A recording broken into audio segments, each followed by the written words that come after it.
for one chance, just one chance, to come back here and tell our enemies that they may take our lives, but they'll never take our freedom!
And welcome to Anti-Tyranny News Radio here on UCY.TV. Thank you for joining me this evening.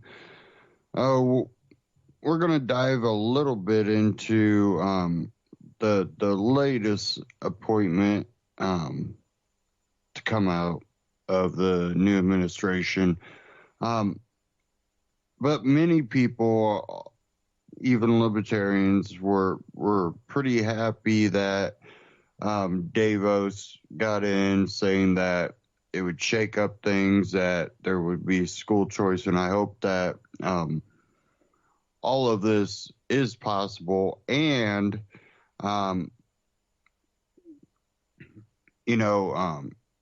Thomas Massey has is going to introduce a bill talking about basically abolishing the federal education. And we've talked about it before, and it was funny because I went across Drudge Report and seen one article, and I really don't get too many political articles anymore from Drudge, but there's other articles that they do post. And this one I've seen across Drudge Report was out of WKBW.com. Was Buffalo mom jailed over homeschooling decision? Single mother, I'm not sure if I'm pronouncing this, it's Kiarre Harris. Care Harris started researching homeschooling last November. She says her two elementary school age children weren't excelling at their failing Buffalo public schools. Quote, I felt the district was failing my children, and that's when I made the decision to homeschool, unquote, she said. Harris says she filed documents at Buffalo City Hall following all the steps, informing the district of her intent to homeschool her children. According to documents she provided to 7 Eyewitness News, they are dated December 7th, and the district says it received her paperwork. I spoke directly to the homeschool coordinator, and she told me from this point on my children were officially unenrolled from school. Things took a turn when she says a week later, CPS called wondering why her kids weren't in school. I told them that my kids were homeschooled now and that I could furnish the documents if they need to see them. Thinking everything was fine, Harris says she went on with her homeschooling, but then less than a month later, she says she was confronted by CPS workers and police. According to Harris, they told her that they had a court order to take her children, and when she told them no, she was arrested for obstruction. She says she hasn't seen her kids in 3 weeks and they've been in a foster institution. The Buffalo Public School District says it cannot comment on this case due to federal laws, but says in order for a parent to file for homeschooling, they must have full custody of their children. Harris says she's a single parent and has always had full custody until her kids were taken away. This case is far from finished. The Buffalo Common Council will be addressing it tomorrow. So we've seen this over and over, that people that try to homeschool or aren't doing what the majority or, you know, the local community sees as a normal way of raising a child. Oh, you guys, you know, live in a cabin in the woods with a wood burner. That's not safe for the children. You know, that type of attitude. And homeschoolers have definitely had a hard time, but what you tend to see out of a lot of homeschool kids is they're years ahead of the public institutions. And I think that's what they fear, because you're not conforming. You're a renegade thinker, you know, and hopefully, you know, with this new appointment, we might see something good where the federal government and also states will be held accountable for these type of actions. You shouldn't dictate the education system, definitely when we see what comes out of public schools. But we have a new appointment that's going a little viral now in mainstream media and alternative media. And this one is actually upsetting many libertarians and constitutionalists and others. Elliot Abrams to State Department. Yeah, that's not making too many people happy. We'll go ahead and start off with the Ron Paul Liberty Report on this. So we'll get into this and then we'll cover a little bit more here after.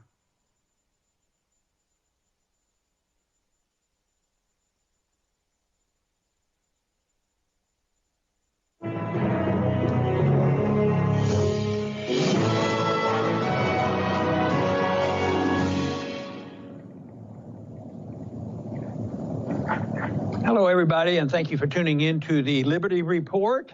With me today is Daniel McAdams. Daniel, good to see you. Good morning, Dr. Paul. Good. Another day, another report. Let's talk about foreign policy. We hear a story just really started yesterday that a very famous neocon might get a very important position, Deputy Secretary, the Secretary of State. Yeah. Wow. And with Tillerson, you know, this is really important because Tillerson, you know, he's been found guilty that he didn't have international experience, which didn't bother us too much. Maybe we needed people like that. So the big thing on the media was you need people with experience. So they found, who did they find? But Elliot Abrams. And there's no doubt he's had some experience, and we know a little bit about him. But the big question is could he possibly be appointed? And there's lots of things fascinating about him. You know, his close relationships with Trump in the not too distant past, and also his positions, which seem like they might even contradict what Trump believes, and also that this appointment to the deputy might be equivalent to being appointed Secretary of State, more so than any other appointment. So this is a big issue, and the people who are unhappy with this have already talking about it. It happens that Senator Rand Paul has started talking about it because he doesn't think that Abrams qualifies for being Secretary of State. Yeah, it's interesting, you know, and we would say this is just a rumor, but Abrams is meeting Trump today, and there's speculation that he will, name him as his appointee for the very, very important position. As you pointed out, and actually Peter Van Buren, who we know, wrote a piece, I think it was last week, essentially saying that under Tillerson, who's pretty laid back, the State Department is going to sort of sink into irrelevance. And with Abrams in charge, that will not be the case. But the question is whether he'll be appointed, or the other trick that might happen is that they may float someone that is so obviously grotesquely neoconservative. When everyone has an uproar, then they'll name someone who's not quite as bad, but almost as bad, and everyone will say, "Oh, we dodged a bullet." So that's Washington. Well, let's talk a little bit about what we know about his history and his positions. We don't need to go into that in over detail, but we'll talk a little bit about what he stood for.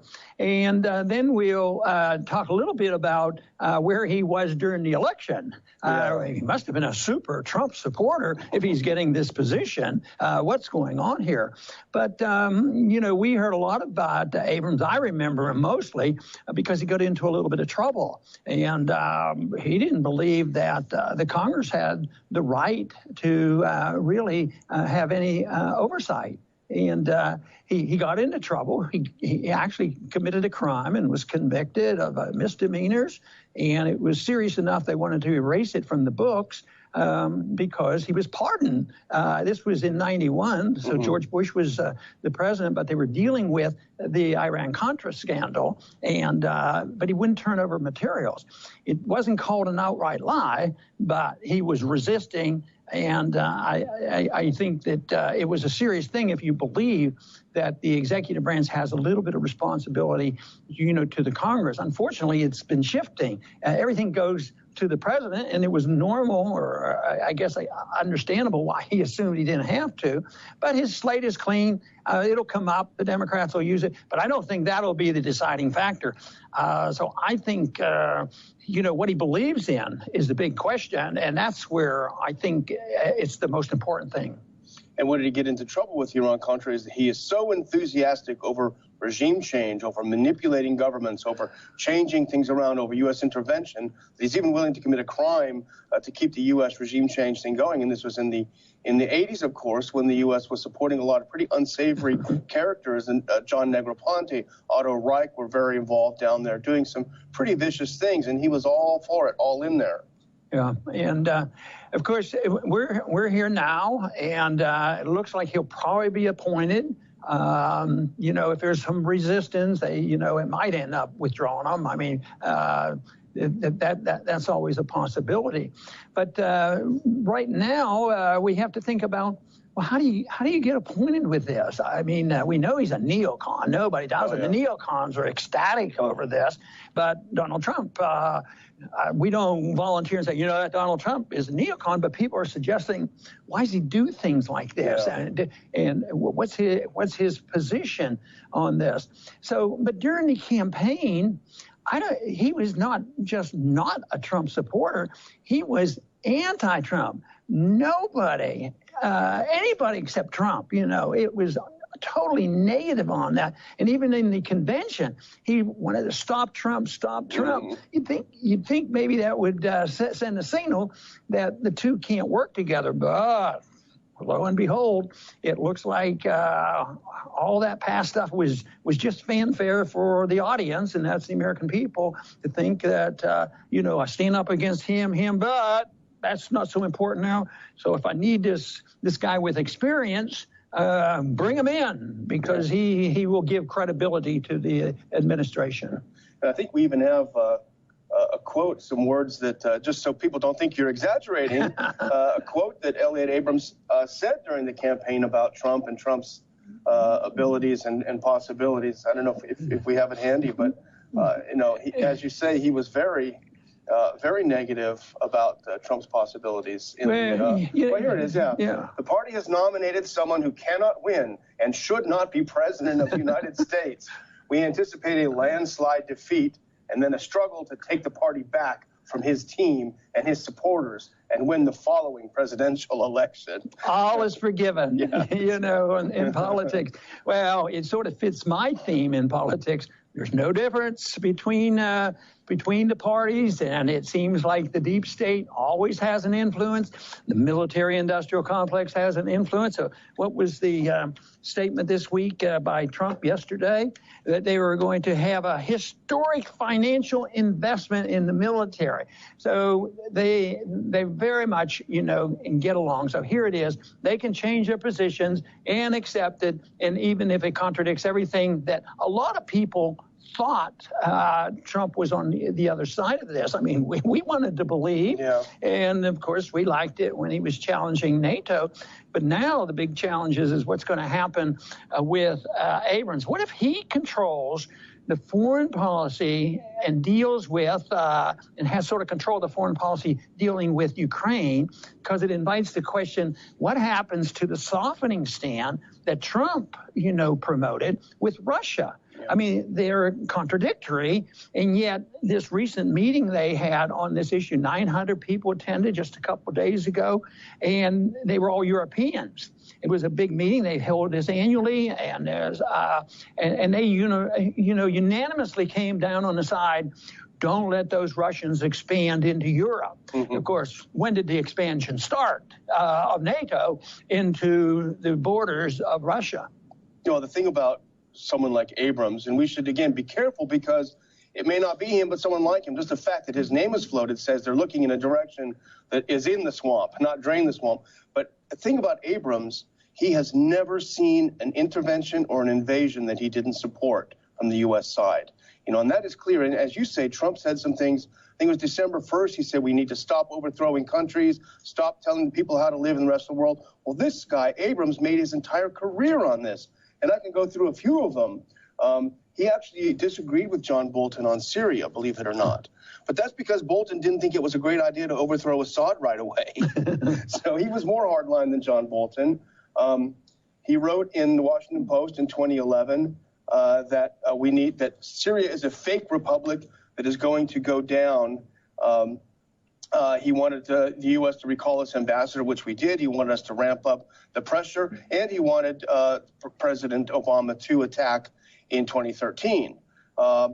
He was deeply involved in the failed U.S. coup in Venezuela in 2002, very much involved in that. He was a senior director of the National Security Council for Democracy, Human Rights, and International Relations. In February 2011, he was urging President Obama to attack Libya, and he said that Gaddafi would meet the same fate as Saddam Hussein, which, as we know, happened. I mean, I won't go on too much further, but he condemned Russian aggression in Ukraine in 2014, writing for the Council on Foreign Relations. He's very, very, very much focused on Iran, however. That's a key thing for him. He wants to overthrow the government there. You've convinced me. I'd be leery of this guy. But, Trump has come across as being less interventionist, no nation building, so he says.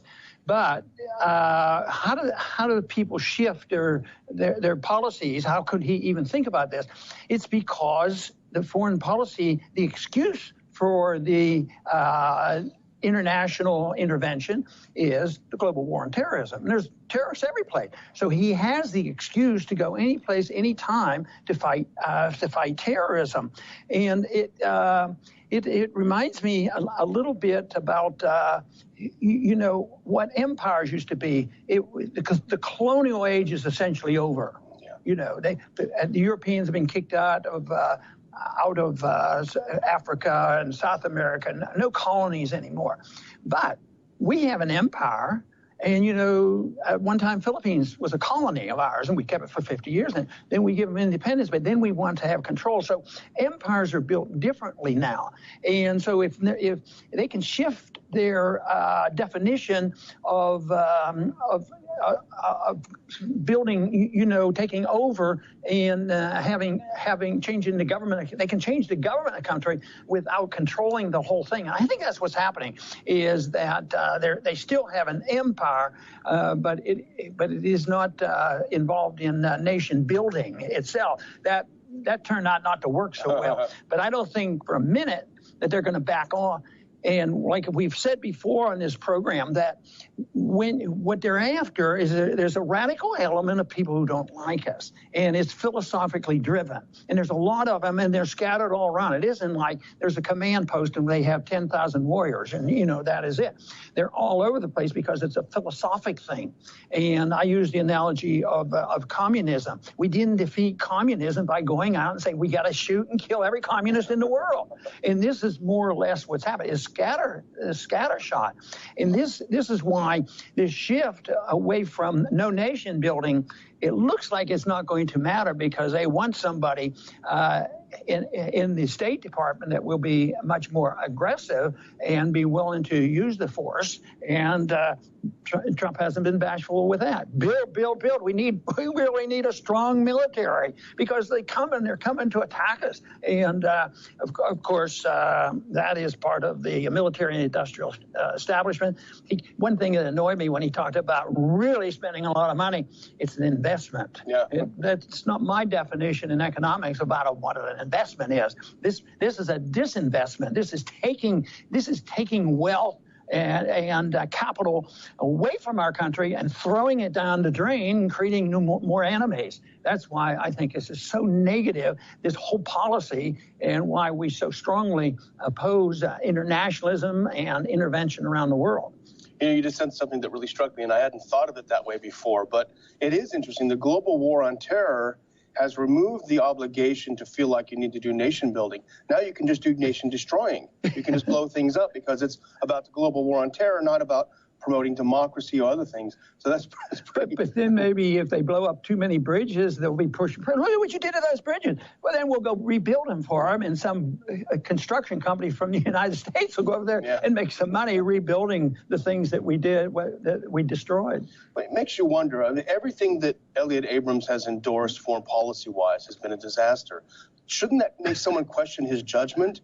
You should theoretically have decent judgment to be in such a senior position in government. What scares me is when I throw that question out to some people who are conspiratorial, which we are not, they'll say, well, they do it on purpose because they want to work for chaos. Maybe Soros wouldn't care. Some of these people like chaos, and they want to replace it with something in their mind is much better, but it's only much worse. So this is what I worry about, that some people don't care. You remember the neocons would say we need a new Pearl Harbor event so that we can galvanize the people, that they know who the enemy is, and that's scary type of talk. And I think galvanizing the people is always important. And right now they have the bully pulpit, the whole thing, global war on terrorism, no nation building, and it's a great danger. If you don't support it, you're unpatriotic. The media 100% supports it. And here we struggle with others on the internet. I mean, there's more than just us out there trying to bring sense to this.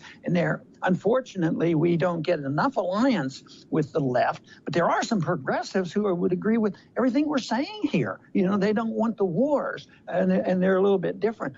But they're out there, and they're being heard, and I'm convinced that when the people, no matter whether they're on the other side or our side, the people who have to fight and pay for the wars, they don't want this. But once it's driven, that there's a Hitler out there, and you have to destroy him. There's a monster to destroy, and if you don't do it, you don't love America. And we hear this all the time. Even when Trump, made that statement the other day that, and he said it was rather calmly. He wasn't in a demagogic mood. He says, there are a lot of killers out there, and we've done that too. Something of that sort. Oh. I mean, did you hear anything? I mean, he gave this long interview, was that one sentence that he would actually suggest that maybe we did some dumb stuff, and that's why our job is so tough, is overcoming, the war propagandists, because there's a lot of them out there, and they do it in the name of patriotism, and that is tragic. And, of course, they conflate the American government with the American people. How could he denigrate the America? No, it's America. It's the government that's done these things. It's the state. That's the big difference, the people and the government. But they'll say that Elliott Abrams, he's so different from Trump. There's no way.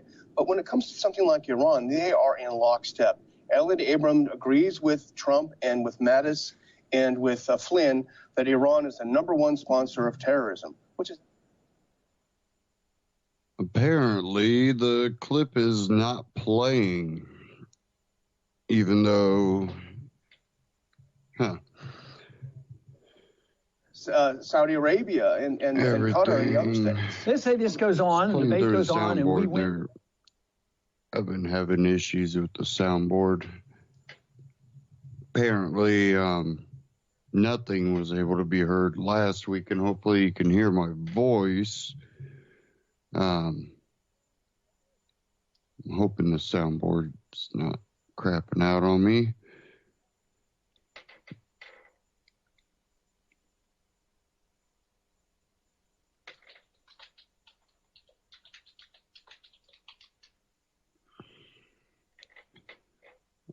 Sorry,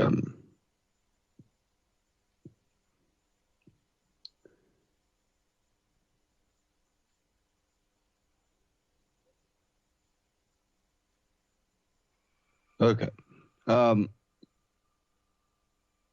Well, if you were able to hear it or not, it looks like Elliot Abrams probably will get the State Department position, and a lot of it's due to, well, that the neocon progressives, well, he is one. And, you know, the more I see come out of the Trump administration, the more worried I am, because even though, you know, it seems like he's throwing bones to a lot of constitutionalists and libertarians on one hand, he's grabbing even more freedom out of the, you know, back pocket of those same people. And, you know, with the immigration issue, you know, I've said it before that I think this immigration issue needs to be fought mainly at the cause. And that's what the interventionism that America is doing in the Middle East. I think the longer we're there, the more enemies we inspire, not just, you know, through some of the, you know, op missions that are to destabilize countries, but just our military presence and the innocence that it continues to take. By being there, we've for so long, we've become a main target. The West has become the main target. Now, there's been this before, and we can look at history and see, you know, the West and the Middle East and how they fought before. We're not going to see any change, I don't believe, with this appointment, because, it's a neocon. And when you look at this tied to the immigration issue and the refugee issue, like I said, I want to, be a free country. I'm a libertarian. I'm supposed to believe in open borders, which I do believe in open borders. But with the involvement in the Middle East, and then the limitations and the propaganda used to fearmonger people, the ability for Americans to defend themselves in a lot of areas throughout this country has been limited.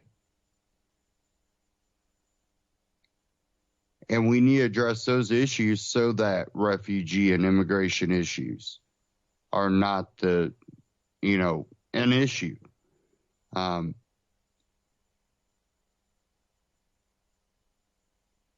I start looking deeper and deeper into this. I see, Elliot Abrams, and I'm thinking more war. And then I'm also going, and the refugee ban, well, they're probably preparing for even more refugees, meaning we're going to go to war. They want to have some type of rigorous. I started looking into it, and IBM. I have an article here from Fortune.com. IBM, whose CEO advises Trump calls for openness after immigration ban. So I'm going, okay, IBM, they're the ones doing all of the facial recognition and biometric crap in India. And so, I start looking even a little bit deeper. And I'm finding articles from last year. And I see IBM retiree helps refugees find new life and new language in Germany. I'm like, Germany's having the big problem. And then June 30th, 2016, IBM joins White House call to action on global refugee crisis. Hold on, that was June. That means that was Obama.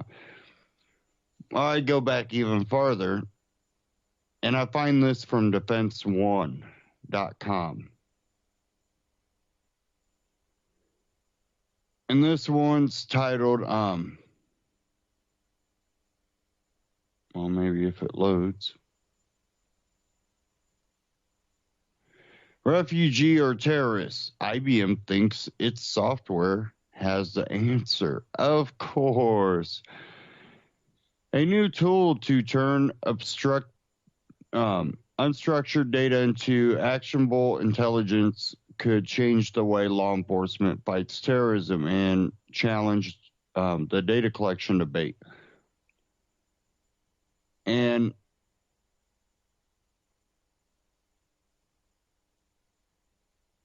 I start looking in deeper in this article, and says here, last October, as many European countries were straining to make room for Syrian refugees, other nations were shutting doors, saying that ISIS attackers might try to blend into the throngs. Our worldwide team, some of the folks in Europe, were getting feedback that there were some concerns that within these asylum-seeking populations. So we see that they are proposing they have the answer. And, of course, I'm not going to read everything I've already read through.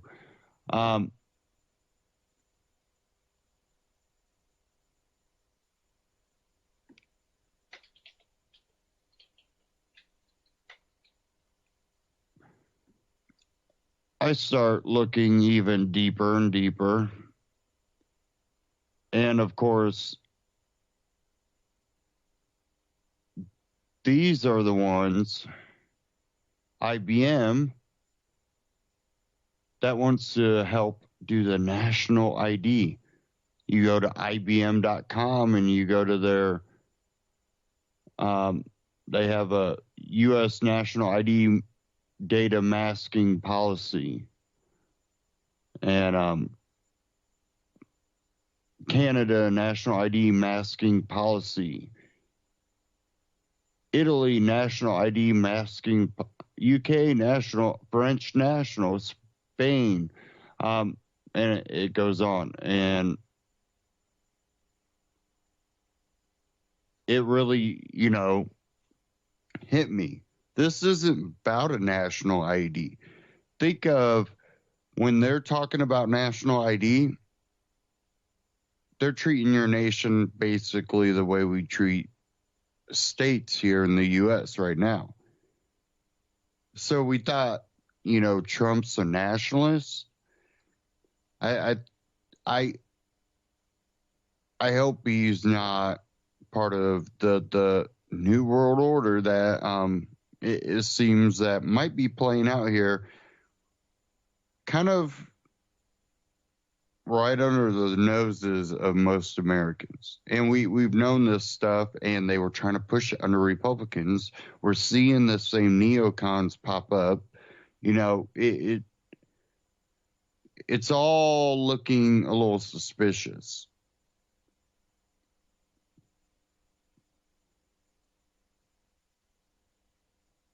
Now, give me a second here.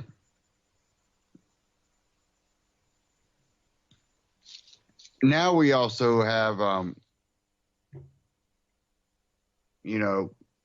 Trump threatening Iran with the sanctions and all that. Hopefully this will play.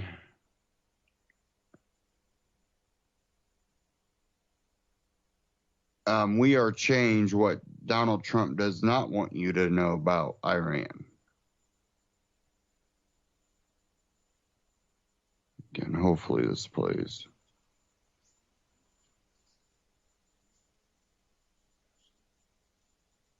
The Super Bowl. What will I talk about? Lady Gaga? No, I refuse to. I want to talk about something important, something that everyone should understand, and that is the looming war that we're about to have with Iran. Now, this is a subject that has been ignored by alternative media, especially amongst the pro-Donald Trump echo chamber alternative media that refuses to talk about this for a very specific reason, because it shows a very troubling sign for Donald Trump. Now, as we're talking, since Donald Trump has been president, U.S. and Iranian relations have plummeted. And we are edging closer to war with that country, to the point where even Donald Trump's press secretary, Sean Spicer, falsely accused Iran of attacking U.S. naval vessels in a supposed act of war, fabricating information, lying to the American public, trying to provoke a response in order to allow the United States to invade that country, which is idiotic. Why Iran? This is a country that has been fighting ISIS inside of Syria, has been battling al-Qaeda on its northern border, and has been calling out Saudi Arabia for being the chief exporter of not only Wahhabism, but financially supporting extremist radical Islamic groups all over the frickin' world, including ISIS inside of Syria. But yet, Mathis, our defense secretary, called Iran the biggest state sponsor of terrorism. I guess he didn't read the 28 pages from the 9/11 report that were made public to the American people, showing how the Saudi Arabians were involved in 9/11. Now, why is this happening? Well, Saudi Arabia has an alliance with Israel, and they have made geopolitical decisions together against Iran because they hate Iran.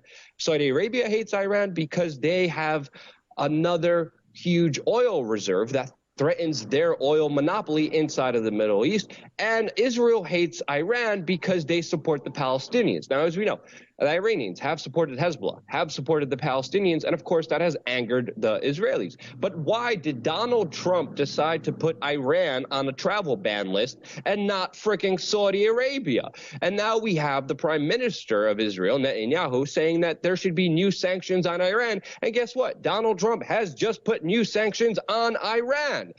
Iran was just testing its missiles in their annual military exercise that the United States knew would take place, and they took advantage of this in order to show the world that this was a provocation. And now Donald Trump is launching new sanctions on Iran. Also, very important fact, Israel and Saudi Arabia have both supported radical Islamic terrorist groups inside of Syria to get rid of Bashar al-Assad. Just thought you should know that. And because of these new sanctions, Iran has dumped the U.S. petrodollar in a huge economic move.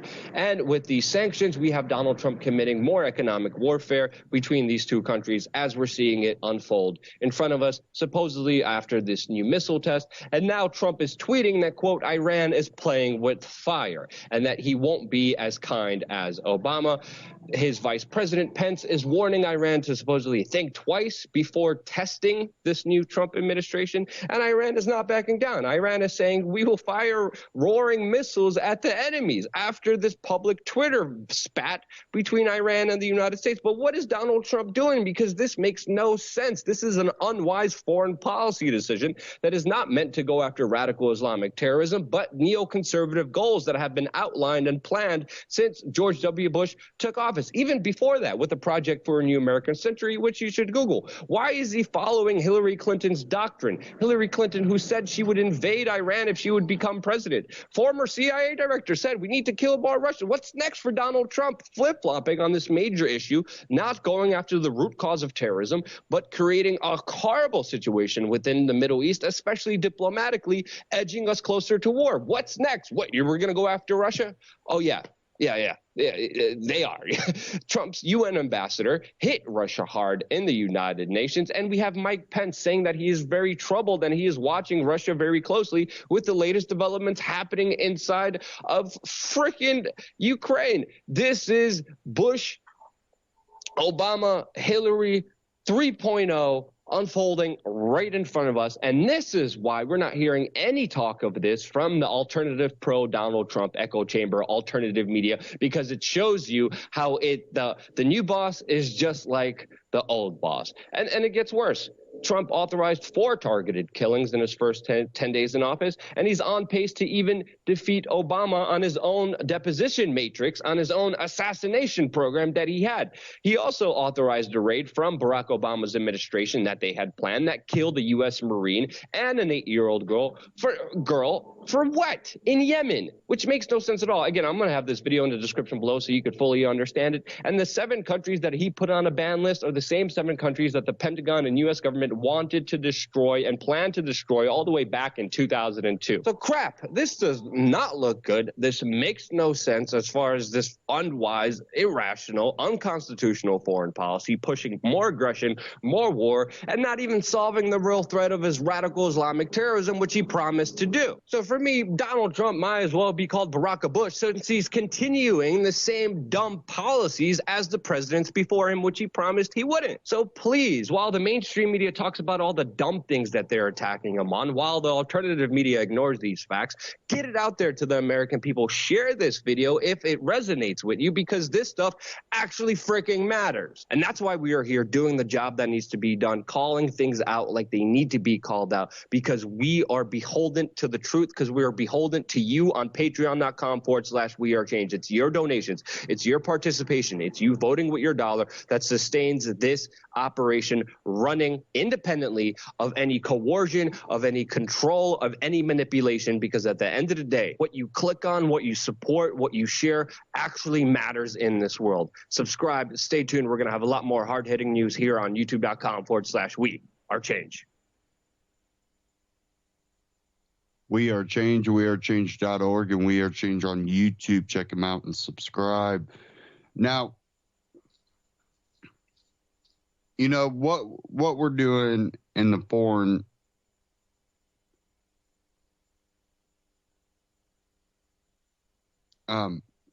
sector, it's very typical, but how it will bleed into the domestic side of it could be completely backwards from what people were expecting. Now, you know, I explained how it can happen with the immigration, the refugee, national ID. Don't discriminate. We all need national ID, you know, that way we can keep track of people, make sure they're not terrorists. Now, there's a second fold. When we look at the education, we go, okay, yeah, we want it back to the states, which it should be. Really, it should be with the family, the parent, to decide, where they should or to homeschool, however they choose to educate their children. But take it out of the federal hands is a good thing. We don't want the federal government dictating the education because they tend to put the propaganda in there with it, which was kind of the intent of public school systems, federally controlled. But we also have a problem with the states doing the same thing. Now, under the Trump administration, do you think that the federal government will step in? It would have to make it to the Supreme Court before anything can be done. I think this type of stuff should be fast-tracked. If it's a constitutional thing, definitely when it comes to homeschooling, if a state decides they don't want homeschooling, I think that would go against freedom of choice. And a lot of times freedom of religion. Many people that can't afford to, send their kid to a private school, maybe a private Christian school, might want to homeschool for that reason. It's cheaper that way. Definitely for some parents, I know, people that have been able, they got remarried, and with what they were making and what their spouse was making, it was actually cheaper for one spouse to pick up one extra day in their house, or the other spouse to stay home. Sorry, I had to wake up my dog. I'm dreaming down here. The thing about that is well, a state can also act as, in the same way the federal government does. They can use it for their own propaganda tool. So what I would rather see is a bill passed to, say, that the education of the child, whether it be homeschooling, public school, or private school, or charter school, this can be left up to the parent.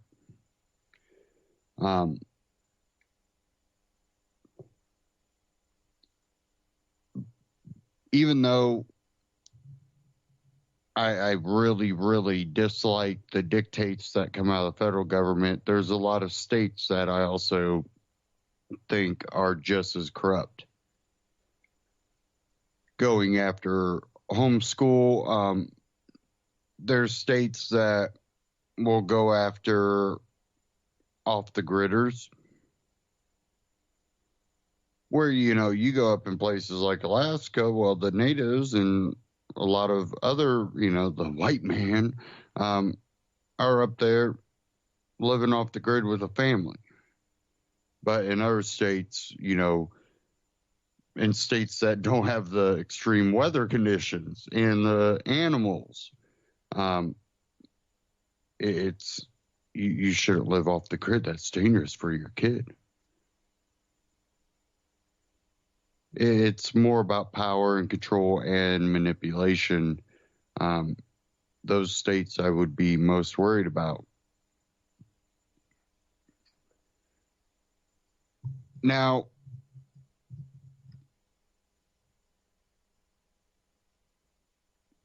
what's going to happen,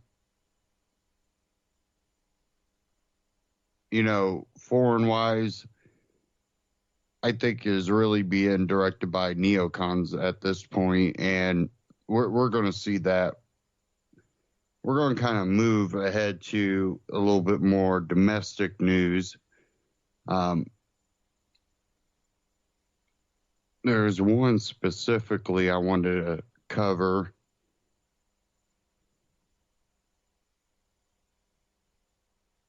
And sorry, I'm trying to get everything pulled up here.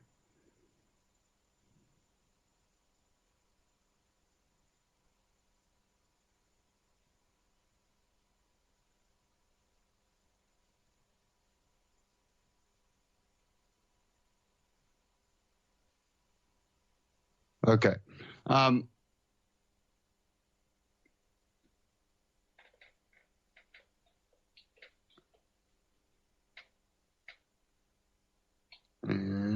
it wanted to freeze up here.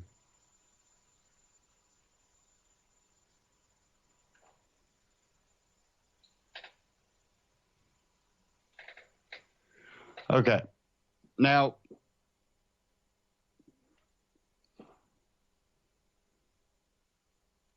and again, it messes up.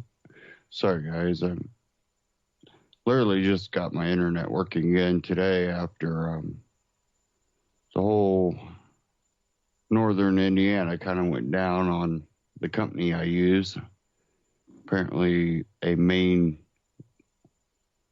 wire got cut or something. I'm not sure.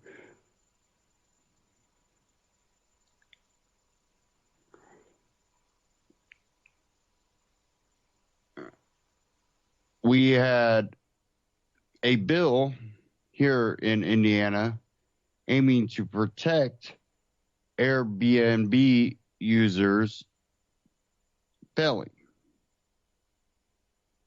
And I'm going to read one article here.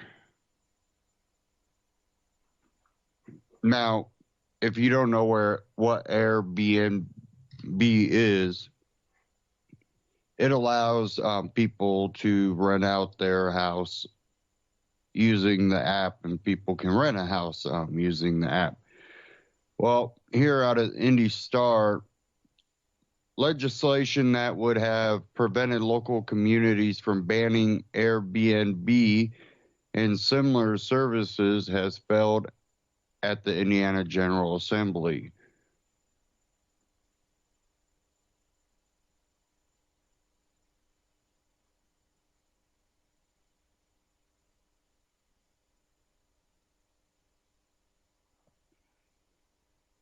And of course, that messed up on me.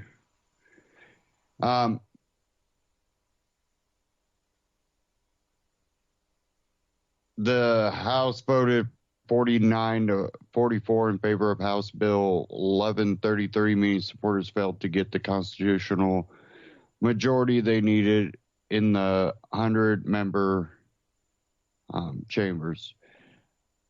So we have Airbnb. Basically, there's laws here in Indiana that tend not to favor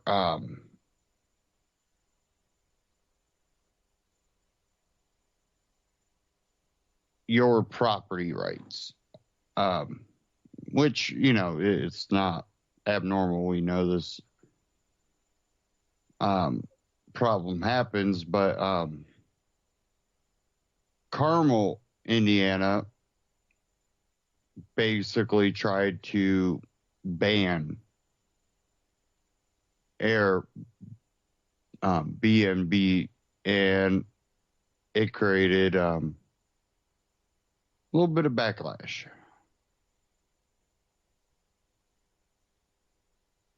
And now Santa Monica has also basically evicted it, Airbnb. And this is starting to happen nationwide, not only with them, but, your Ubers and stuff like that.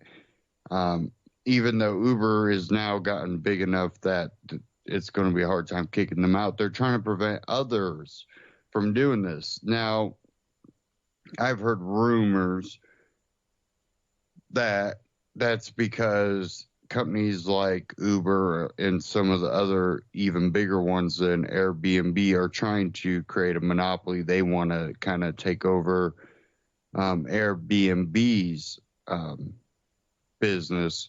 I think they're going to have a hard time because Airbnb has kind of gotten pretty big and is in multiple places. But at local levels, they've been able to use,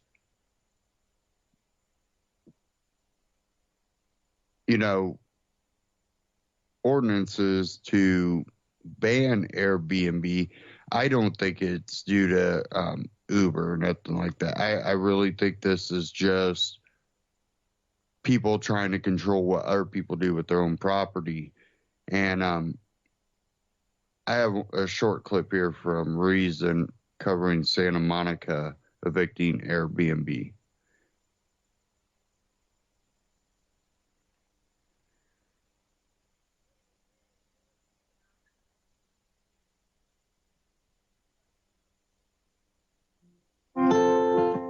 Beachfront views and iconic attractions draw more than 7 million tourists to the oceanside town of Santa Monica, California every year.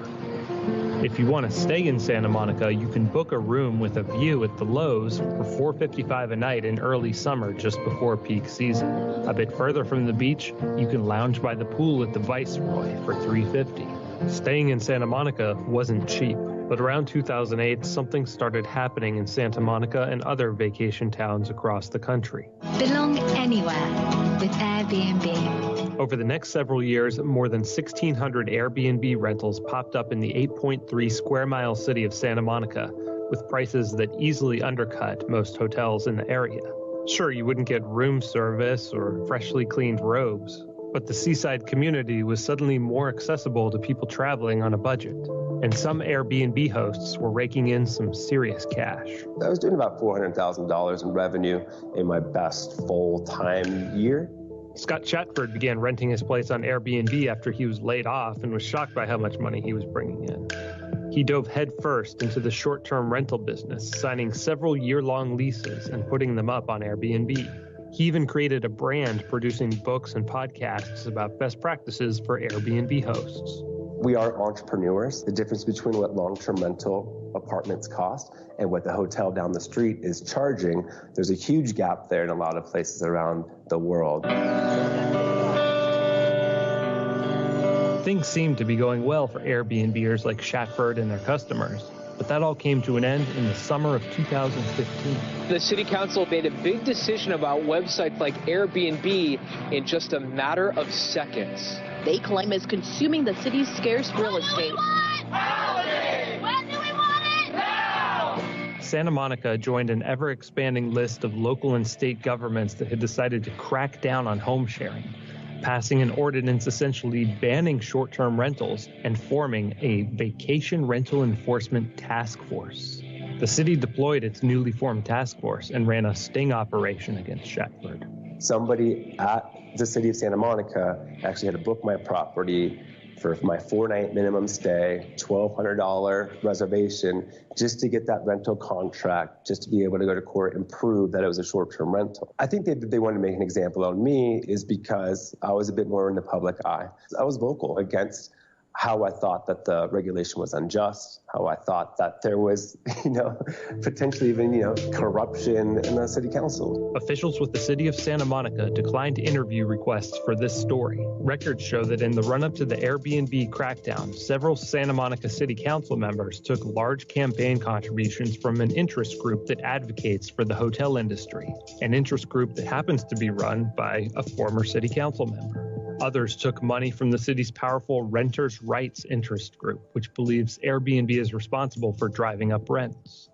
After the trial, Shatford paid his fine, packed up, and left town for the more Airbnb-friendly city of Denver, Colorado.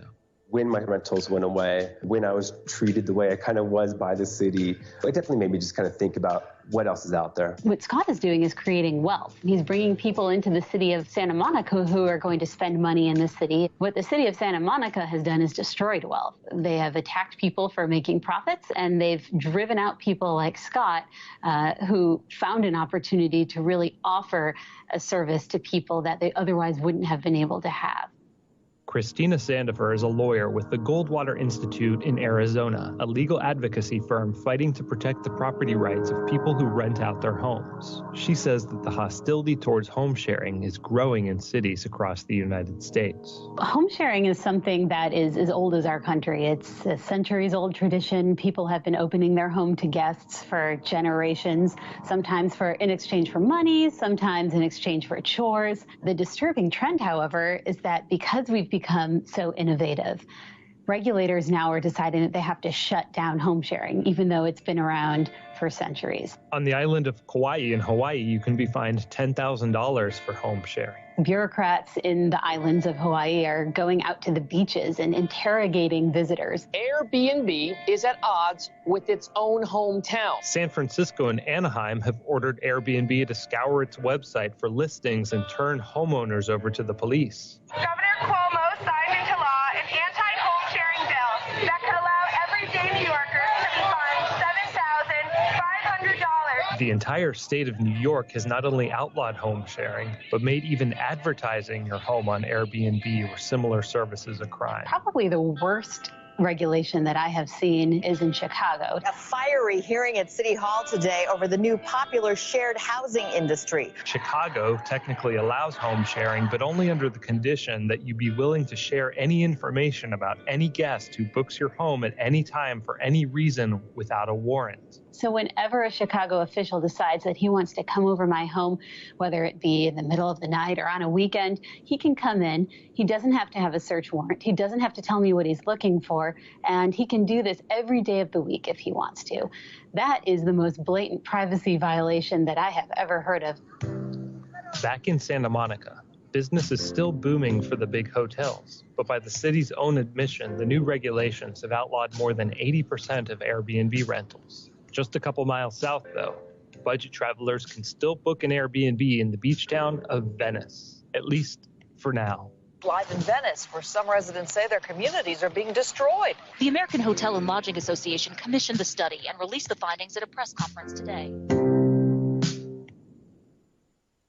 Reason TV, check them out. Reason TV on YouTube. Subscribe and Reason.com. Now, again, this is happening everywhere, New York. But Indiana actually tried to. They had a bill out there. It made it to a certain point that was trying to protect the homeowners from these type of ordinances from local areas trying to tell homeowners they can't rent their or share their home.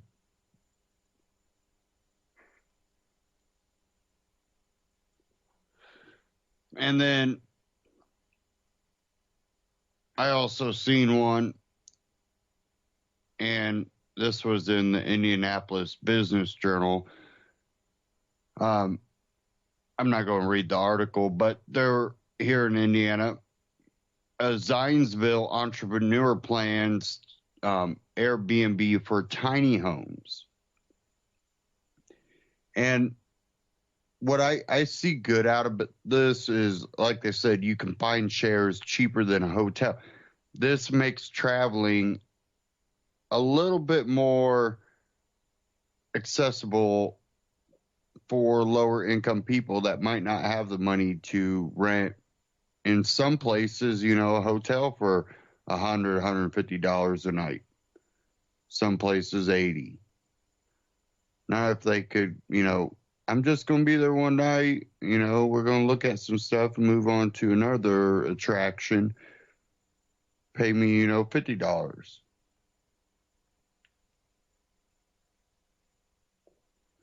That, and then you think you have a big family. You want to, you're talking multiple rooms. The price can go up where you might be able to get that home, or you want a really nice place on the beach while you're paying for that. Well, you might be able to get an Airbnb home to rent for a lot cheaper.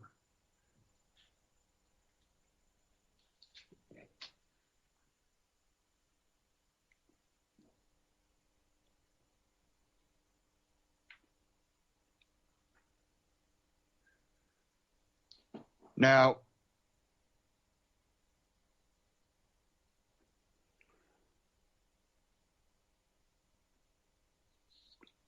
I kind of want to cover something that I'm very, very much on the edge about. I'm on the fence about this one. And for the most part, I'm finding myself standing with the tribe on this. But I'm very much on the edge.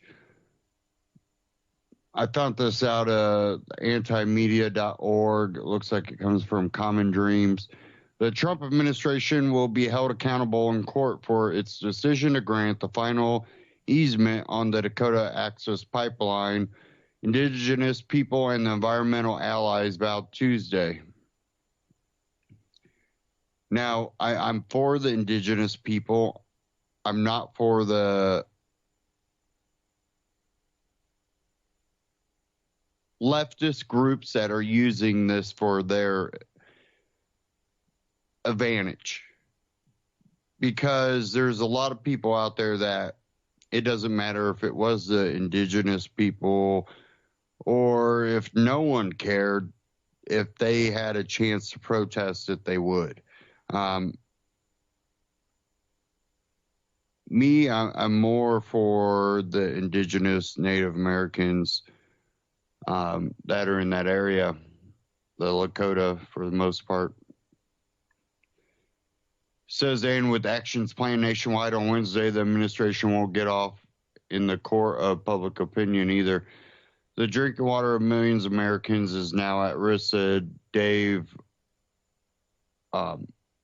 Archambault II, chairman of the Standing Rock Sioux tribe. Now, I do have kind of differing opinions on this. I've kind of looked at what they're doing. There is already a oil pipeline that is running through the river.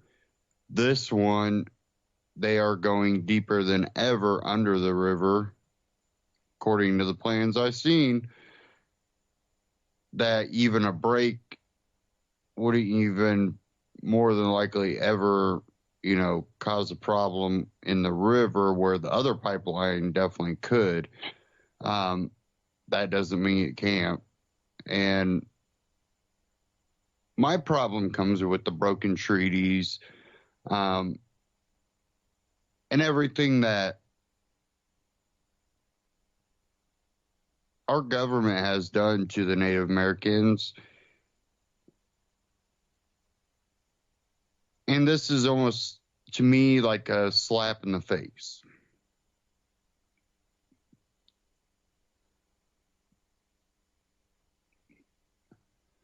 Following the U.S. Army Corps of Engineers announcement that it would give the official go-ahead within 24 hours, we are a sovereign nation and we will fight to protect our water and sacred places from the brazen private interests trying to push this pipeline through to benefit a few wealthy Americans with financial ties to the Trump administration. And I'm not going to read the rest of this article, but check it out. It's sitting over there at the antimedia.org, titled, "This is the hashtag no DAPL last stand, tribe to sue as actions planned nationwide."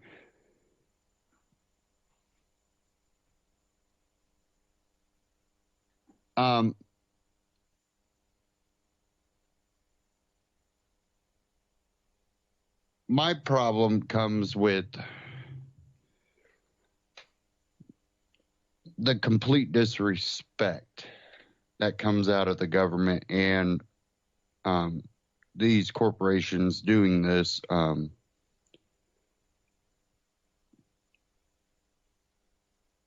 There's something seriously wrong. I really believe that the reservations really need to become their own sovereign nation.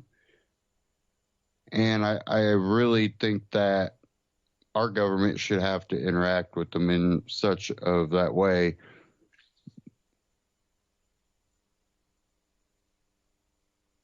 We broke our treaties, everything that, the Native American people, definitely on the reservations, had to put up with, and people are like, well, they should just go, become a part of society. Well, when they say that about an off-gridder, we tend to see a little bit different response.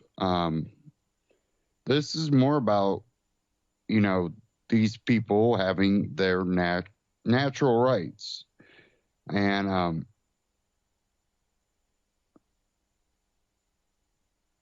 now, I've heard conflicting reports, but I've seen enough evidence that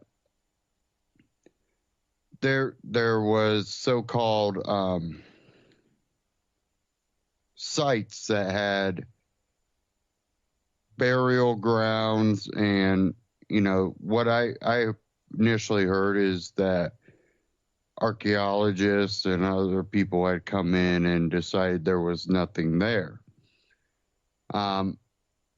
Then I came across some more evidence that there was something found. They had evidence. And when the Native Americans were putting in their court, the pipeline people moved ahead of schedule to clear the ground where that was before the court could ever put a stop to it.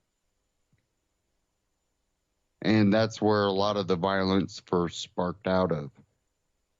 And again, I got to look at this as, I want my freedoms respected, and we give them no freedom on their reservation. You can live on a reservation, but we're going to tell you no drinking on the reservation. We're going to tell you no weapons on the reservation. We're going to tell you, well, that's not their property then. They're in an internment camp. A reservation is basically a new word for internment camp in these type of situations. Well, we don't force them to be there. No, but if they want to stay on their, basically, if someone came to you, if you want to live in your home, you want to be on your property, when you're in your property, you can only do what I tell you to. But when you go out in public, you can be freer. But that's not true. You're supposed to be able to be the freest in your home. Well, for the Native Americans, a reservation is their tribal home. That's their land, that what little of it that they're allowed to have. And, I could go on and on. And again, I'm always on the fence about these things, because when it's private land, I believe that people have the right to do what they want, but there's also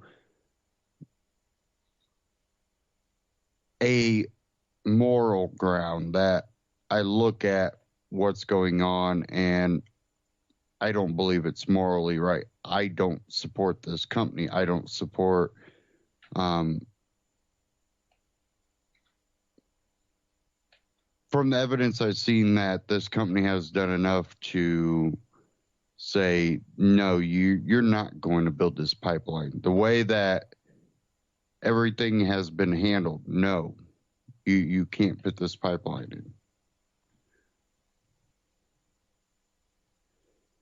And what I think pees me off the most is when you hear these politicians try to use the name of the Native Americans going, look at their poverty, this will bring jobs. When we know that it might bring jobs for a generation, maybe two, but these type of jobs quickly leave too, leaving towns in, disrepair, because if half of the town's an oil worker and that oil company pulls out, half of that town's jobless.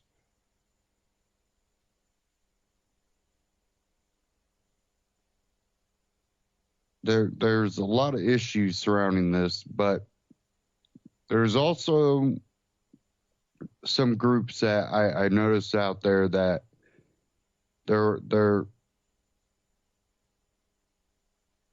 with the socialist groups that I believe the Native Americans should watch out for these groups because they will cause unrest and leaving you to deal with the consequences.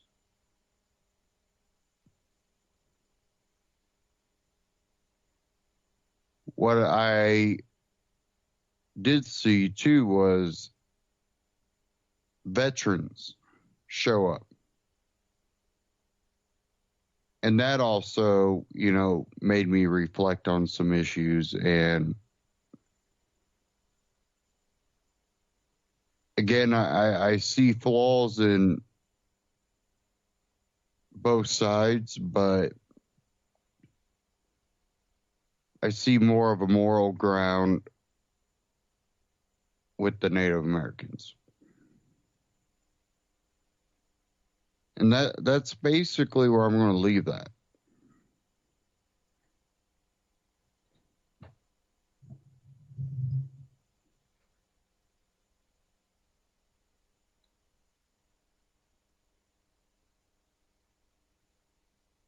Give me a second here.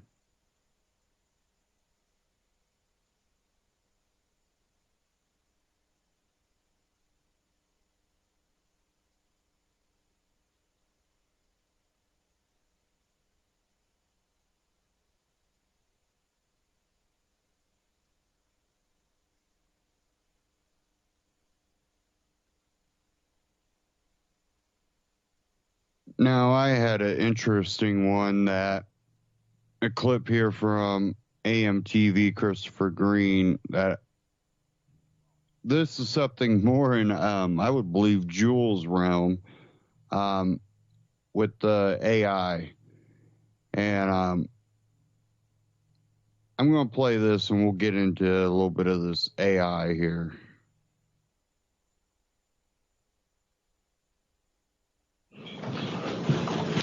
Holy shit balls! Are you the gatekeeper? You guys have seen Ghostbusters, right? AMTV, alternative media television. Come on. In all seriousness, let's have a conversation.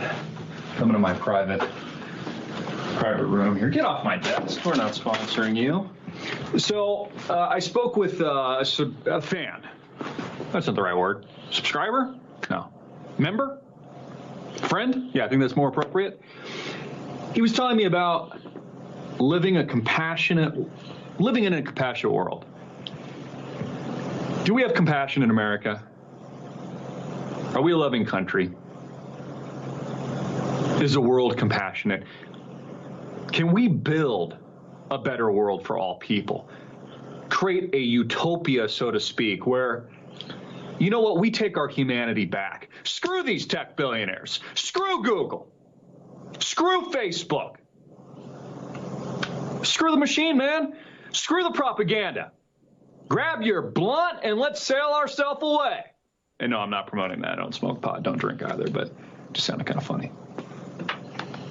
You ever heard of Jack Brusco? Am I saying your name correctly here? He's American futurist and self-described social engineer. Fresco is self-taught and has worked in a variety of positions related to industrial design. Also, and I think it's Jack. It might be Jackie. I don't know. I'm familiar with your picture, my friend. We're going to have to contact each other and speak a little bit more freely about all this. But Peter Joseph, I know most of you are familiar with. He is a filmmaker that produced, directed, wrote the film Zeitgeist, which when I saw at the time, I was like, you know what? Really good film. Optimistic, but you're really just pitching us a utopia. And what are the chances of us ever living in a reality like that? Probably very slim. There's other ideas of this utopic new world, like the Venus Project, for example, beyond politics, poverty, and war. It's kind of interesting how it's a circle. It's a cyclical. What movie was that from? I don't know. One of you guys knows, but Can we build a better future? Now, it sounds like, at first glance, an impossibility. Like, how would we ever get to this? I mean, how are the real power brokers globally ever going to allow this? They're not. They need us to buy their shit. They need us to buy, to buy stupid plastic toys and widgets and propaganda brainwashing books. Like I just talked about this on demand. The little blue truck leads the way, and there's a literal freaking Illuminati eye in it. Here, I've got to show it again because some of you probably haven't seen that video. People don't believe me. I'm like, read your kid's children's book, before you actually read it to them, because it's total brainwashing and propaganda. Until a mother had to point this out to me. She was shocked. She threw it in the trash. I dug it out of the trash. I was like, hey, send me the book. So she sent it to me. Because the system is collapsing, because 50% or more jobs will be eradicated in the coming years, over the next decade, maybe more, because of artificial intelligence, because of this new technology, because these billionaires are buying thousands of acres in New Zealand, for example, and are essentially prepping themselves in nuclear fallout shelters. Because of all this, because society is radically changing, because they're voting in Switzerland, for example, about a universal income, how they're talking about this in Europe and the United States of America, because they're not going to need human workers anymore. Because of that, because there's that shift. I mean, this is I would say it's not even equivalent to the Industrial Revolution. It is, it's like it's on steroids. Because of these changes, it's opening up the potential and possibility for some of those utopic ideas to maybe potentially become reality in the future. This actually might be an opportunity for all of us, little people, all of us plebes and peasants, pushing papers around. Think about this is the biggest con job in the world. Think about most people's existence, for example. Like, most people have been convinced by society to get up in the morning and go do something they hate, to separate themselves from their family and then sit in traffic all day. And then they just go push papers around. So they can buy shit to impress people they don't even like. So I'm talking about a brand new world. Yeah, some people might call it utopic, but there's an opportunity here because it's a natural progression of man. Either that, or they're just going to kill all of us. And I'm really serious about that. They're just going to kill it. Look, there's no need to pay us a universal income if all the jobs are taken by robots. That's another reason why Peter Thiel and others are buying all this real estate in New Zealand and Chile, thousands of acres of farmland, et cetera, because they know this. They know the little guys, you and I, are going to be coming after them, looking for them. Whether or not it's nuclear war, global conflict, it is social unrest, which we're already seeing, or it's the second coming of Christ. It's an inevitability. We are past the midnight hour of that doomsday clock. There's a reason why it's been popularized and why they've called us crackpot lunatics, but at the same time, they're prepping like crazy. They're dumping millions, if not billions of dollars into these kinds of things. So for the first time in my life, and almost a decade of doing this, I'm actually seeing the utopic view as potentially even being a possibility if we realize it together. The Venus Project, the zeitgeist ideas, creating new societies, communities where we're working together. I mean, I'm open to challenging, establishment status quo. Even my own opinions and thoughts about capitalism and, how the world should work, et cetera. Think about this for a minute. Think about how we are moving from a ownership society to a society of use, right? We see this with even Silicon Valley startups like Airbnb. It's the share economy now. It's the rental economy, just like Netflix. Look at Netflix, for example. You're not buying the DVDs anymore. You don't own them, but the AI delivers it to you and you pay a subscription fee and you get all this value. And when you're done with it, you move on. There's a car service in San Francisco, for example, same thing. Car could be, I forget what it's called. Maybe some of you know, but you literally just check out your app and you can get into someone's car that's equipped to the app and use it to drive where you want to go and then drop it back off. It's a use-based society versus an ownership society. Now, why is this happening? Well, a couple of reasons. I think people's ideas of ownership and use and quality of life and all these things are changing, but also because millennials can't afford it. They don't have the money that the baby boomers have. They can't go out and mortgage themselves to the balls with, 2-3 cars in the garage and buy that, McMansion. They just can't do it. Access to credit, the market system is changing, et cetera. So Wall Street has to engineer something so that, again, they can keep you buying shit, but now I guess renting shit you don't really need. But the concept is changing. Things are shifting. Consciousness is rising. And I'm pretty excited about, talking to some of these individuals, and forgive me, maybe I pronounce some of your names wrong, but, I'm going to do that, especially if I don't know you in person yet. I've been responding to a lot of emails from a lot of people. In fact, there's an interview I'll probably conduct, but you tell me if you want to see this gal on our program. I reached out to her. I'll give her a call. Let me log in here. Let's see. Looks like she's from Dash Digital Cash. She's Amanda B. Johnson.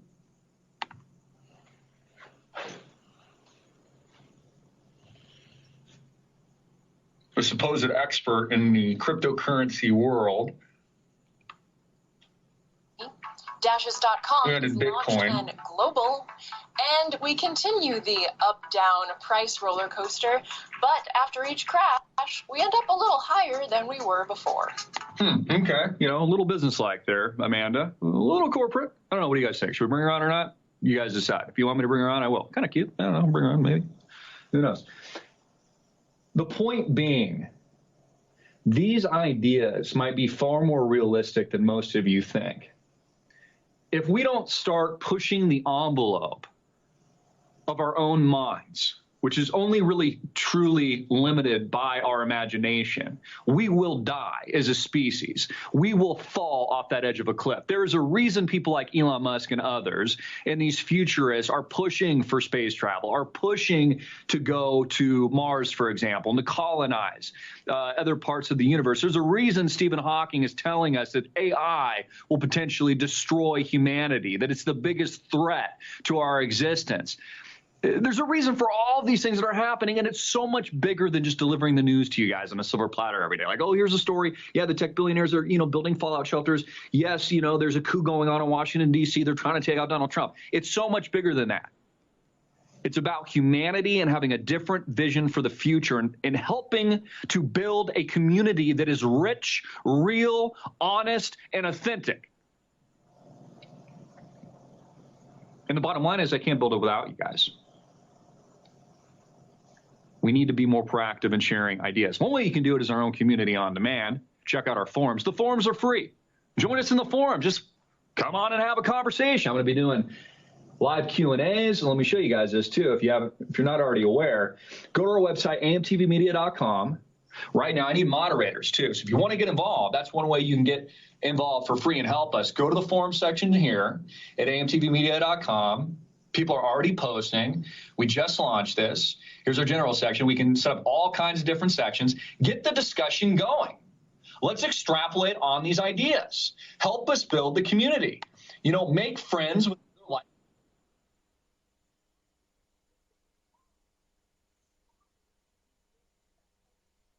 And again, that was AMTV, Christopher Green. Now, and Amanda Johnson, B. Johnson, that, if you don't know, that's Amanda Billy Rock. So if he really knew who that was, maybe he wouldn't question whether to bring them on or not. But this out of The Guardian about AI that really got my attention too when it comes to AI was Real Life CSI, Google's new AI system. Sorry, a second. Unscrambles pixelated faces. Company reveals technology capable of increasing picture resolution 16-fold, effectively restoring lost data, but results still an educated guess, which I've seen the photos that they showed where the face might be just a tad different, but really it takes a completely pixelated face and gives you a couple, options of what it should look like, and all of them look similar, just a little bit off. So it would work. Breaking news: Sessions confirms Senate approves Trump's Attorney General. It says here, Google's neural networks have achieved the dream of CSI viewers everywhere. The company has revealed a new AI system capable of enhancing an 8-pixel square image, increasing the resolution 16-fold, and effectively restoring lost data. The neural network could be used to increase the resolution of blurred or pixelated faces in a way previously thought impossible. A similar system was demonstrated for enhancing images of bedrooms, again creating a 32 by 32 pixel image from an 8 by 8 one. Google's researchers described the neural network as hallucinating. That's what really got me. It's like what? Well, it's because they like to break code, basically. The system was trained by being shown innumerable images of faces so that it learns typical facial features. A second portion of the system, meanwhile, focuses on comparing 8 by 8 pixel images with all the possible 32 by 32 pixel images they could be shrunken versions of. The two networks working in harmony effectively redraw their best guess of what the original facial image should be. The system allows for a huge improvement over old-fashioned methods of upsampling, where an older system might simply look at a block of red in the middle of a face, make it 16 times bigger, and blur the edges. Google's system is capable of recognizing it is likely to be a pair of lips and draw the image accordingly. And if you go to The Guardian and read this article, they show, unpixelated pictures and the possibilities that it could be. And if you look at it, they're going to be able to get pretty close on most things.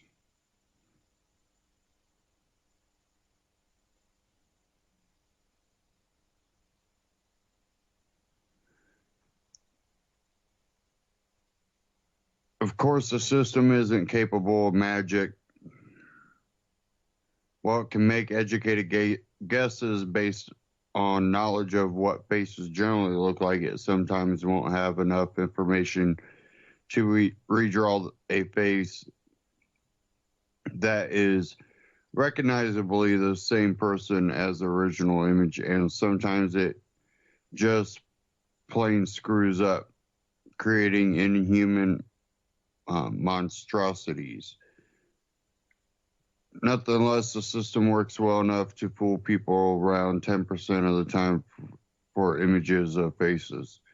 Running the same system on pictures of bedrooms is even better. The test subjects were unable to correctly pick the original image. Almost 30% of the time, a score of 50% would indicate the system was creating images indistinguishable from reality.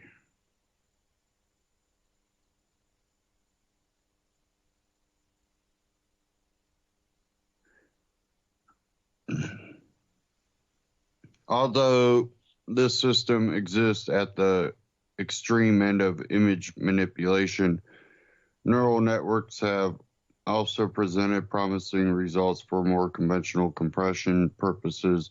In January, Google announced it would use a machine learning-based approach to compress images on Google Plus fourfold, saving users bandwidth by limiting the amount of information that needs to be sent. The system then makes the same sort of educated guess about what the information lies between the pixels to increase the resolution of the final picture.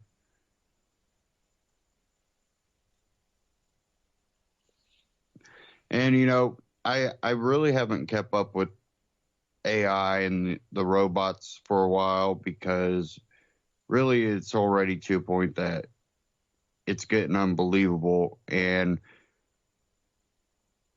what's going to be in our future is basically going to be based on what we allow to happen, because the things they're creating are being used by companies and governments and also being put into your home. They're becoming gatekeepers of your privacy, except they're not gatekeeping. They're selling to the highest bidder,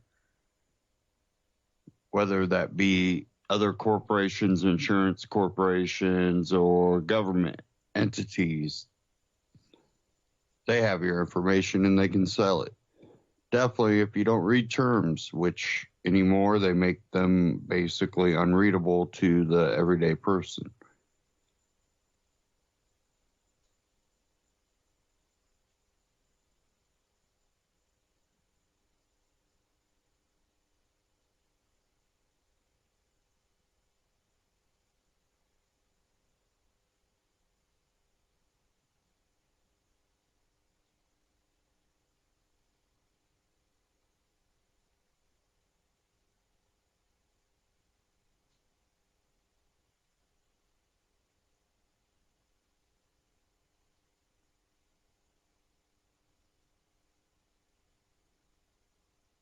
Sorry, guys. Having an issue again.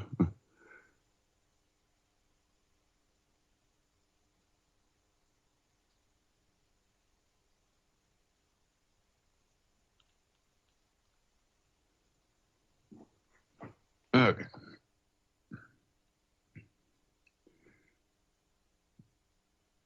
Now, kind of move on here. I had one out of CNBC. If Trump and Congress botch tax cuts, GOP could lose House. Republican Steve Forbes warns. President Donald Trump and House Republicans need to get their promised pro-growth agenda moving. Two-time GOP presidential candidate Steve Forbes told CNBC on Wednesday, if they botch this thing on taxes, Republicans could lose control of the House in the 2018 midterm elections. Forbes warned. Excuse me.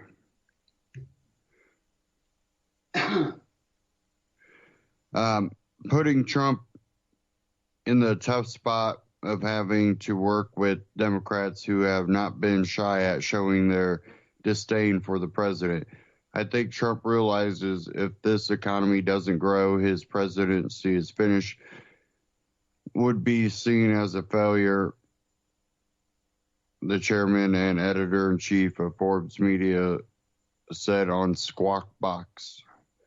That's why I think he needs to move fast on the tax cuts, get things moving. Forbes said Trump has gone after the low-hanging fruit of bracing companies to move manufacturing back to U.S. and signing executive orders to get the ball rolling on reversing Obama administration regulations in energy and banking. Now Trump has got to deliver on the big stuff, said Forbes, who unsuccessfully ran for the GOP presidential nomination in 96 and in 2000. Even if they pass a tax cut late in the year, if they make it retroactive to January 1st, that would cover a lot of sins, said Forbes, a longtime champion of a flat tax to apply a consistent rate across all brackets. Forbes was also adamant that House Republicans should drop the border adjustment to tax imports as part of the broader package to reform corporate taxes. He said the border provision would cost Americans $1 trillion over 10 years as importers raise prices to offset the tax.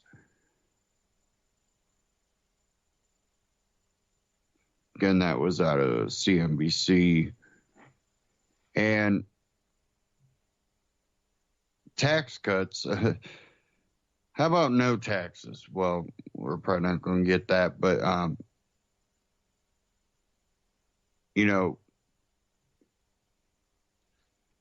the whole tax law is so screwed up. And if you're a single male with no children, in your 30s or whatever, or late 20s, basically after you're 18, if you're a single male with no kids,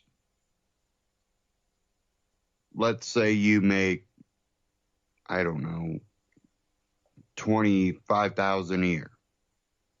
Again, single male, no kids. Probably, maybe by choice, you decided I didn't want to have kids until I'm doing well off for myself. Or you broke up, just haven't had any kids. Single male makes around 25, pays in around $3,000 worth of taxes to federal government, and that might be Medicare, Social Security, federal tax. Pays in all this money, $3,000, gets maybe $1,000 back.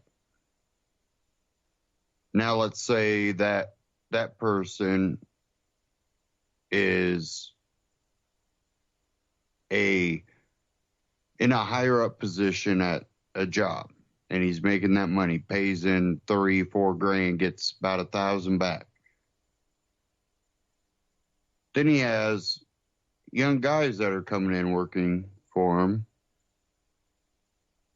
and they're making $20,000 maybe, or $19,000. They're young, teens in their early 20s.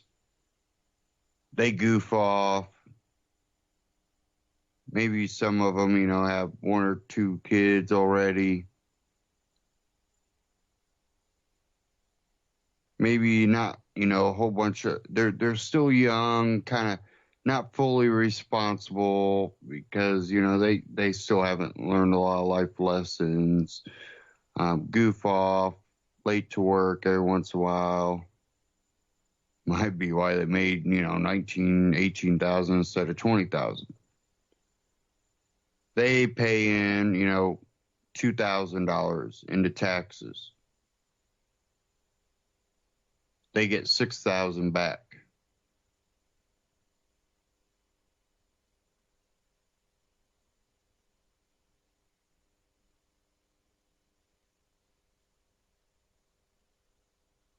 That's our tax code.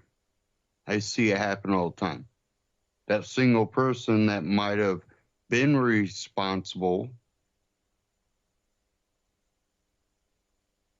decided they weren't going to, just go out and make babies.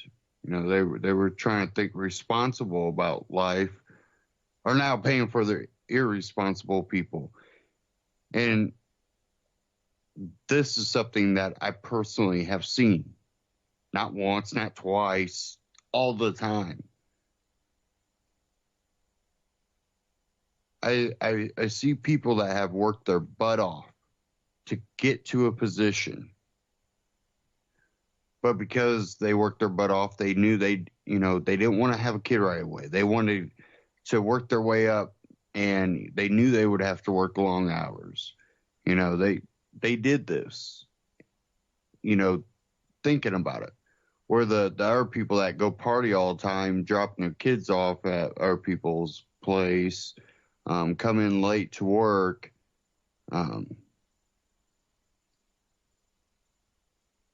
pay less than the taxes because, well, they got sometimes 3 or 4 kids before they're, 23, or they're around 23. And they really haven't led a responsible life. They've kind of been free for all.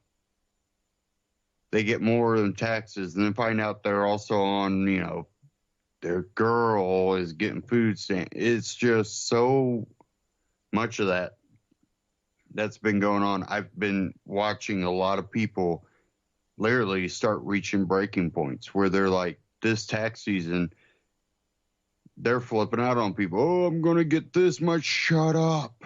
I don't want to, F in here. Like, people are getting tired of it.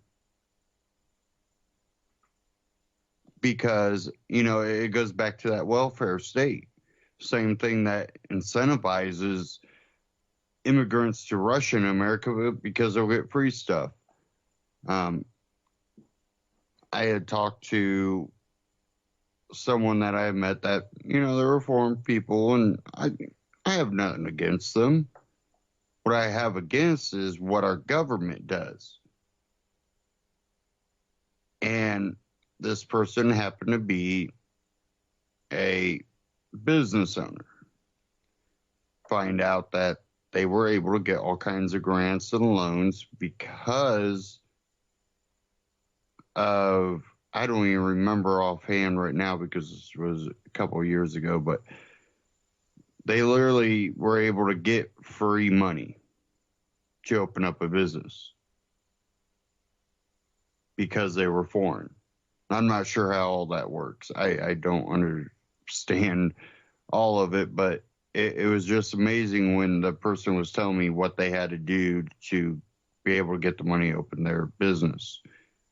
I'm like, and I would never get that opportunity.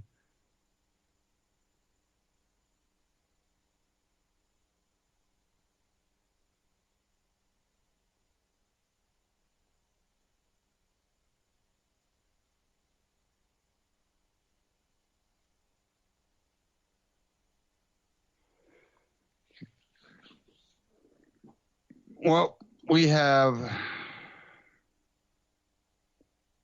CNBC. Intel is to invest $7 billion in factory in Arizona and employ 3,000 people.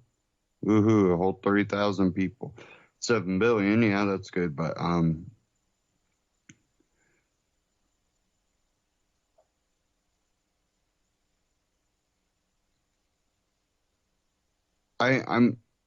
I'm not seeing anything helping the little business owner, the little man that's an entrepreneur that wants to become the business owner. Everything I'm seeing is to keep big business and the worker bee jobs around.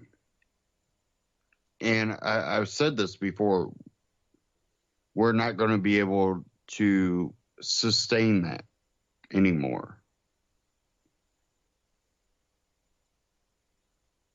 I hope that, the jobs we have stay. I hope some more come back. I hope that we invest, but I also want to see the ability for people that I know are way smarter than what they're basically allowed to do because of regulations and stuff. And we'll see if this Trump administration actually starts, bringing back regulations that help the small man, not the big corporate and banksters and Wall Street.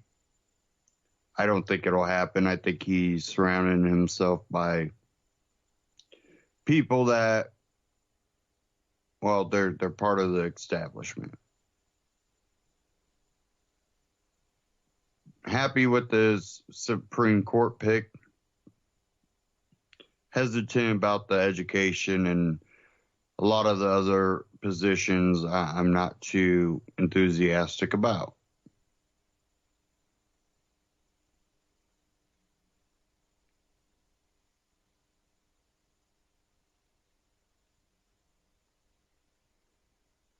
Okay, I see we are coming up to end broadcast here. Got, what, 10 minutes left? Okay.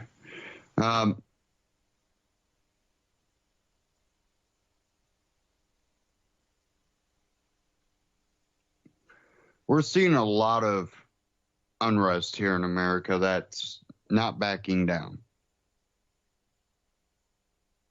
I wish I would have seen this during Obama's presidency, because it was much deserved then as it is now under Trump. But where were they? These people want us to take them serious, but they weren't there when their guy was doing a lot of the same things. And I think that's where they lose. They lose the American people. They lose the fight because they weren't there to fight for those same things when it was their guy.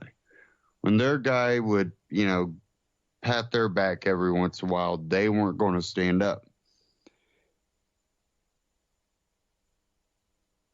And a lot of these people really don't even know what they're standing up for. And that's the problem. Because if they knew what they were standing up for, if they truly understood, the issues that some of them might call up and say that's what everybody's protesting about, they would have been there under Obama. But those people that understand, or, so-called understand what they're marching about, they're the ones provoking the others. Because those ones that know would have been there when Obama was in office. The other people are just followers. We have a lot of confused youth in this country that are just following whatever is trendy. That trendy has gone beyond what it was when I was in high school and when I was in college.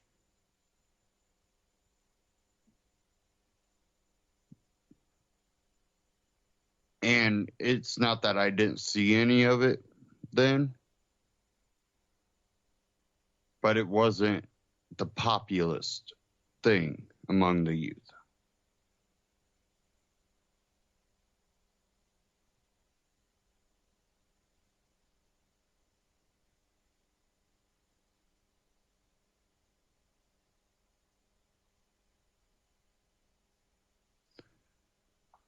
I think something that I hope to see is with the new Secretary of Education.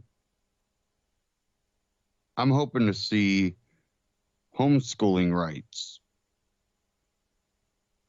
stood up for. I think that's one important thing that would set her apart from the establishment. Would say, it'll be states' rights. But states have to respect the freedom of choice when it comes to education for homeschooling, private schooling, charter schools, and public schools. Set the boundaries that we're open to, teaching methods and, different ways of doing things. We're not going to set your agenda for you. You have that choice. But you have to give that freedom of choice to the people of the state, not just the state. Because if you give the freedom to the state but don't respect the freedom of the people within that state, then you're not constitutional. That is when the federal government's supposed to step in, going, hold on. You say this person is allowed to go to public school, private school, but they can't be homeschooled? That's not right.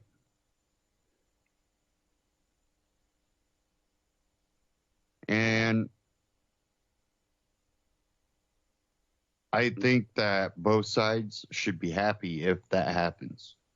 Both sides, no matter Republican, Democrat, whatever.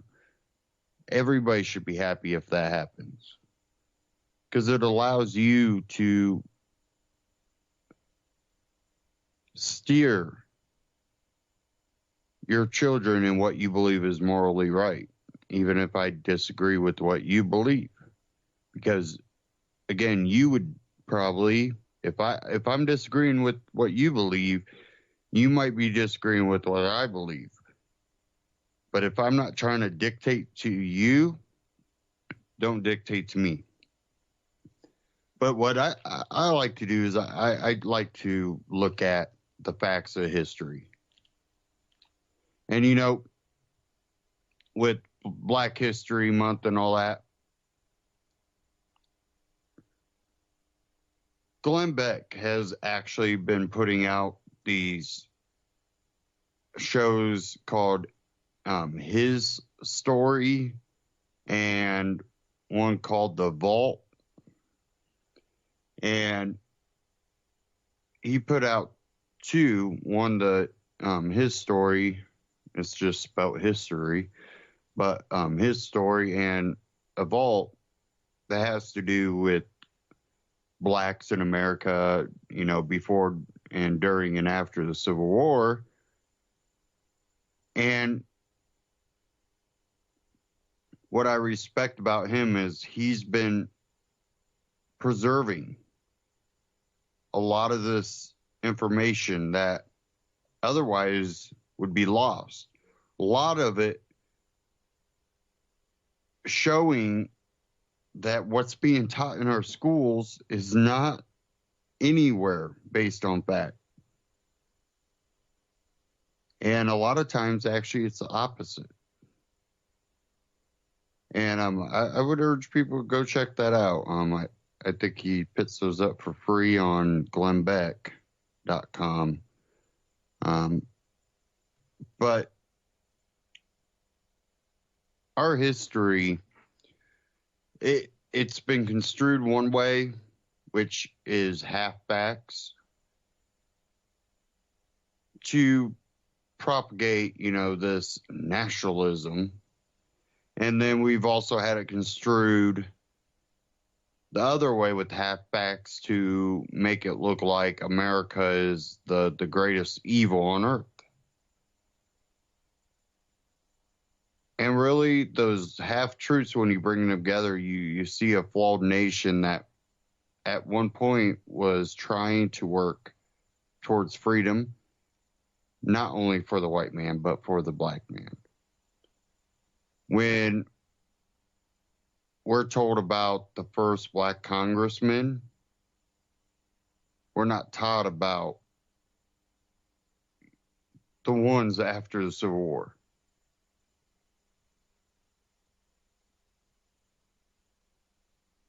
There's so much of history that they after the Civil War, you know, a black pastor with his choir led some 2-hour, you know, prayer thing in Congress. You know, none of this is talked about in history books, and Glenn Beck has collected a lot of artifacts and historical things that show the reality of what was going on. And then it also shows why it might have,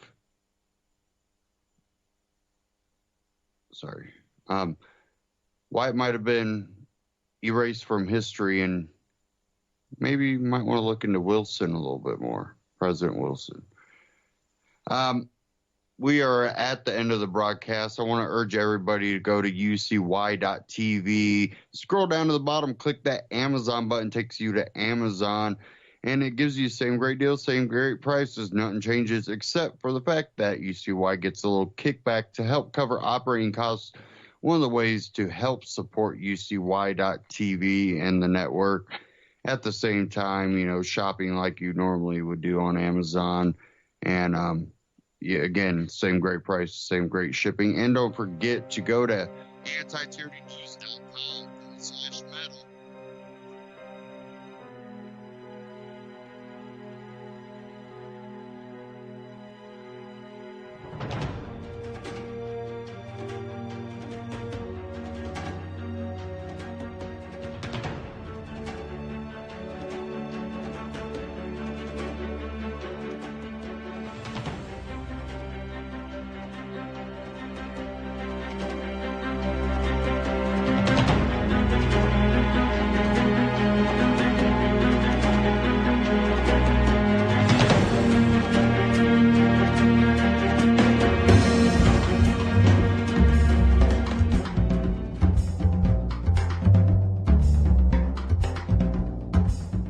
This is our